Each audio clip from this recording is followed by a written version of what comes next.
So இன்றைக்கி 2 விதமான சூப்பரான ஒரு புளிக்குழம்பு தான் நம்ம பார்க்க போகிறோம். ஃபர்ஸ்ட் ஒன் கத்திரிக்காய் வத்த குழம்பு, ரெண்டாவது வெண்டைக்காய் வத்த குழம்பு எப்படி பண்ணுறதுன்னு பார்க்கலாம்.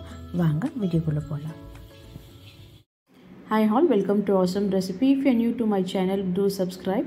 Click on the bell button, like, share and give your valuable comment below. Let's see the recipe. So நம்ம இப்போ கத்திரிக்காய் வத்த குழம்புக்கு இல்லை புளி குழம்பு கூட சொல்லலாம். ஃபர்ஸ்ட் நம்ம கத்திரிக்காவை நல்லா எண்ணெயில் வறுத்து எடுத்துக்க போகிறோம். இதுக்கு ஒரு 2லேருந்து 3 டேபிள் ஸ்பூன் அளவுக்கு நம்ம எண்ணெய் ஆட் பண்ணிக்கலாம். இப்போ ஆயில் நல்லா ஹீட் ஆயிடுச்சு. நான் இதில் ஒரு 5 மீடியம் சைஸ் கத்திரிக்காய் நல்லா ஸ்லைஸாக மெலிசாக கட் பண்ணி தண்ணியில் போட்டு வச்சுருக்கிறேன். இப்போ இந்த எண்ணெயில் நம்ம ஆட் பண்ணிடலாம்.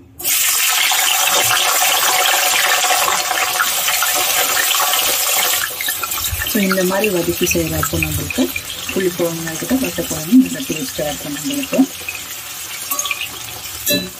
ஸோ இது ஒரு 5லேருந்து 10 நிமிஷம் இது நல்லாவே கத்திரிக்காய் நல்லா இதெல்லாம் குக்காய் வதங்கணும். பாருங்க 5 நிமிஷம் இப்போ நல்லா கத்திரிக்காய் நல்லாவே வதங்கிடுச்சு நம்மளுக்கு. ஸோ இந்த அளவுக்கு நல்லா வதங்கி குக்காகணும் எண்ணெயில். அப்போ ரொம்ப டேஸ்ட்டாக இருக்கும் கத்திரிக்காய் புளி குழம்பு. ஸோ இப்போ நம்ம இது கத்திரிக்காயை எடுத்துடலாம். ஸோ நம்ம இதே எண்ணெயில் கொஞ்சமாக கடுகு ஆட் பண்ணிக்கலாம். அண்ட் ஒரு 1/2 டீஸ்பூன் அளவுக்கு வெந்தயம் போட்ட எண்ணெய் நம்ம வெங்காயம் போட்டுடணும். ஏன்னா எண்ணெய் நல்லா சூடாக இருக்குது, வெந்தயம் தீஞ்சிடும். அதனால 2 வெங்காயம் நல்லா மெலிசாக கட் பண்ணி வச்சுருக்கேன், அதை ஆட் பண்ணிக்கலாம். ஸோ ஆனியன் போட்டதுக்கப்புறம் ஒரு 10 பல் அளவுக்கு பூண்டு சின்னதாக சாப் பண்ணி வச்சுருக்கேன், அதை ஆட் பண்ணிக்கலாம். அண்ட் இது கூடவே கொஞ்சமாக ஃப்ரெஷ்ஷான கறிவேப்பிலை ஆட் பண்ணிக்கலாம். நல்லா இது வந்துடும்.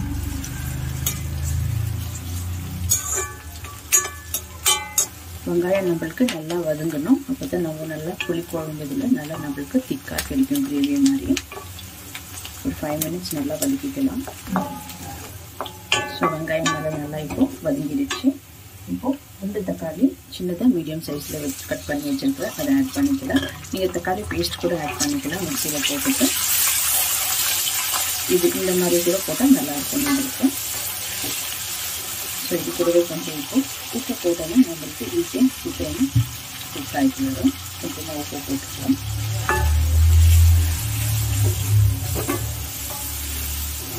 ஸோ இதில் நல்லா குக் ஆகட்டும். ஸோ பாருங்கள் நம்மளுக்கு தக்காளி எல்லாம் நல்லா இப்போ மேஷ் ஆகிடுச்சு.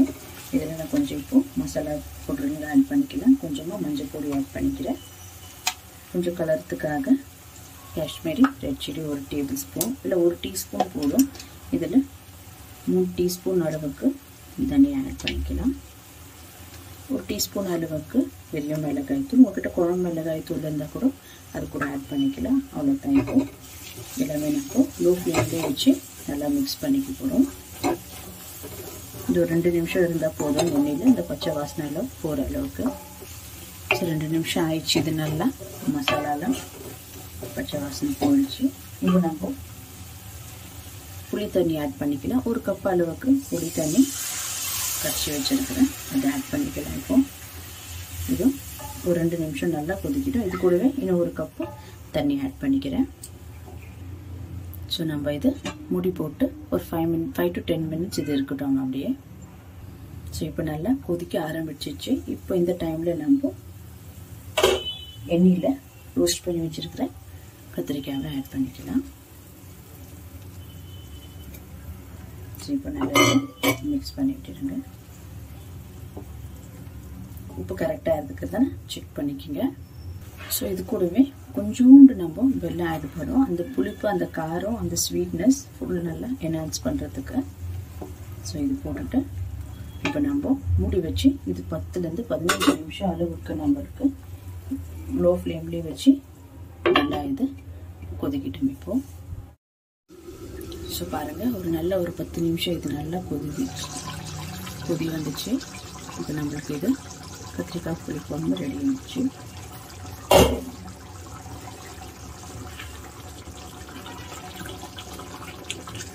அவ்வளோதான். இந்த திக்னஸ் இருந்தால் நம்மளுக்கு போதும். இப்போது ஃப்ளேம் ஆஃப் பண்ணிடலாம். சரி, அவ்வளோதான். சூப்பரான ஒரு கத்திரிக்காய் வத்த குழம்பு ஆர் புளிக்குழம்பு கூட சொல்லலாம். உங்களுக்கு இந்த வீடியோ பிடிச்சிருந்தா லைக் பண்ணுங்கள், ஷேர் பண்ணுங்கள், கமெண்ட் பண்ணுங்கள் அண்ட் மறக்காமல் என் சேனலுக்கு சப்ஸ்கிரைப் பண்ணுங்கள். தேங்க்யூ ஃபார் வாட்சிங் திஸ் வீடியோ. ஸோ இப்போ ரெண்டாவது குழம்பு ரெசிபி வெண்டைக்காய் புளிக்குழம்பு எப்படி பண்ணுறதுன்னு பார்க்கலாம் வாங்க. இப்போ நம்ம ஃபஸ்ட்டு வெண்டைக்காய் புளிக்குழம்பு பண்ணுறதுக்கு வெண்டைக்காவை நம்ம ஃபஸ்ட்டு கட் பண்ணி வச்சுருக்கிற ஒரு 1/4 kg அளவுக்கு வெண்டைக்காய் இந்த மாதிரி சின்ன பீஸில் இருக்கிற ரொம்ப பெரிய பீஸ் வேண்டாம். ஸோ இப்போ கொஞ்சமாக ஒரு 3லேருந்து 4 டேபிள் ஸ்பூன் அளவுக்கு நெல்லெண்ணெய் ஆட் பண்ணிக்கிறேன். இது ஜிஞ்சலி ஆயில், நல்ல டேஸ்ட் இருக்கும் உங்களுக்கு வெண்டைக்காய் புளிக்குழம்புல. ஸோ இந்த அளவுக்கு நம்மளுக்கு எண்ணெய் போதும். எண்ணெய் ஹீட் ஆனதுக்கப்புறம் நம்ம வெண்டைக்காய் ஆட் பண்ணிக்கலாம். ஸோ ஆயில் நல்லா ஹீட் ஆகிடுச்சு. இப்போ நம்ம கட் பண்ணி வச்சுருக்கிற வெண்டைக்காவை ஆட் பண்ணிக்கலாம். ஸோ இது நல்லா ஒரு 10 to 15 minutes நல்லா இது நம்மளுக்கு ரோஸ்ட் ஆகி வரணும்.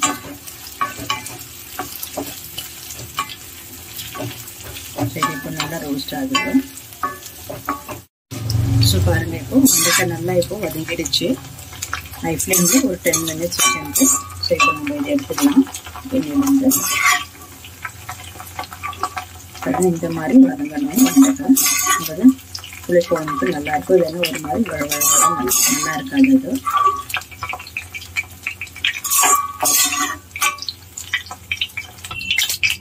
இப்போ இதே எண்ணெயில் நம்ம குழம்பு தாளிச்சிக்கலாம். கொஞ்சமாக இதில் நம்ம கொஞ்சம் ஆட் பண்ணிக்கிறேன்.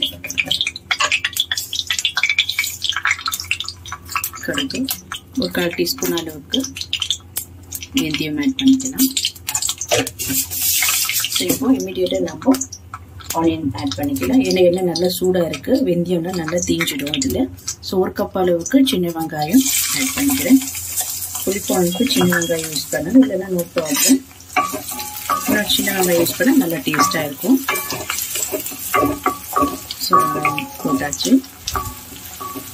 ஸோ இது கூடவே ஒரு 1/4 கப் அளவுக்கு, இல்லைன்னா இந்த அளவுக்கு ஒரு ஃபுல் பூண்டு உரிச்சு கட் பண்ணி சாப் பண்ணி வச்சுருக்க சின்ன சின்னதாக அதுவும் இது எண்ணெயிலே ஆட் பண்ணிக்கலாம். கொஞ்சம் ஃப்ரெஷ்ஷான கறிவேப்பிலை ஆட் பண்ணிக்கலாம். வெங்காயம் நல்லா வதங்கினா தான் நம்மளுக்கு கிரேவி நல்லா திக்காக கிடைக்கும். ஸோ பாருங்கள், வெங்காயம் பூண்டெல்லாம் நல்லா இப்போ நம்மளுக்கு ரோஸ்ட் ஆகிடுச்சு.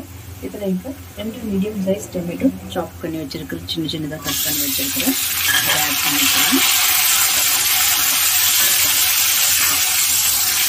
ஸோ இதில் கொஞ்சம் 1 டீஸ்பூன் அளவுக்கு உப்பு ஆட் பண்ணிக்கிறேன். அதை சீக்கிரம் குக் ஆகிடும் தக்காளி வெங்காயமெல்லாம்.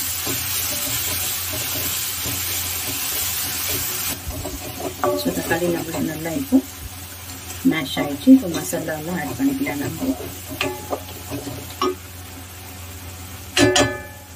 ஸோ இப்போ இதில் தேவையான அளவுக்கு கொஞ்சமாக ஒரு 1/4 டீஸ்பூன் அளவுக்கு மஞ்சள் பொடி ஆட் பண்ணிக்கிறேன்.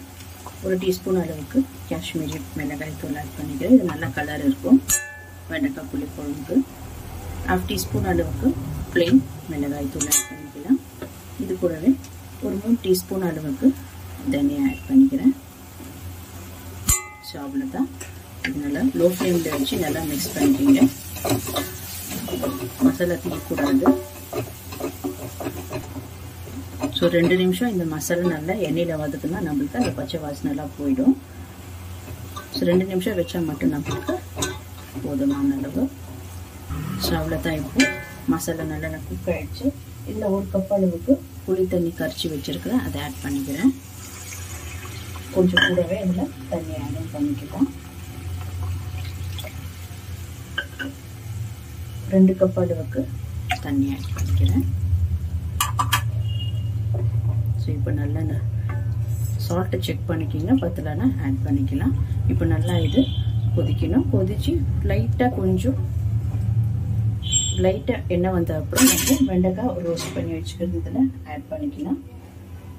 ஸோ இது ஒரு 10 மினிட்ஸ் நல்லா இது நம்மளுக்கு பாயில் ஆகட்டும் இது. ஸோ பாருங்கள், இப்போ ஒரு 10 நிமிஷம் நல்லா இது கொதி வந்துடுச்சு. இப்போ நம்ம ரோஸ்ட் பண்ணி வச்சிருக்கிற வெண்டைக்காய் இதில் ஆட் பண்ணிக்கலாம். வெண்டைக்காய் போட்டுட்டு இன்னும் ஒரு 10 நிமிஷம் இருந்து அது நல்லா மேலே எண்ணெய் செப்பரேட் ஆகிற வரைக்கும் நம்ம இது குக் பண்ணோம். அப்போ தான் நம்மளுக்கு இது பர்ஃபெக்டாக குக் ஆகிருக்கிறதுன்ட்டு. இல்லைன்னா அந்த பச்சை புளி ஸ்மெல் அப்படியே இருக்கும். ஸோ இன்னும் ஒரு 10-15 மினிட்ஸ் இது நல்லா இப்போ பாயில் ஆகட்டும். இது இப்போ பாருங்கள், ஒரு 10 மினிட்ஸ் ஆச்சு. நல்லா இது பாயில் ஆகிருக்கு. கொஞ்சம் கொஞ்சமாக செப்பரேட் ஆகிருக்கு எண்ணெய் சைடில். இன்னும் கொஞ்சம் செப்பரேட் ஆனதுக்கப்புறம் நம்ம ஆஃப் பண்ணிடலாம்.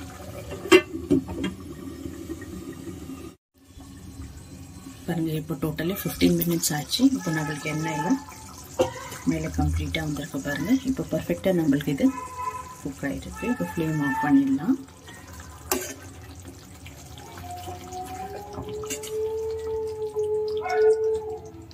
அவ்வளோதான், சூப்பரான ஒரு வெண்டைக்காய் புளி குழம்பு ரெடி ஆயிடுச்சு.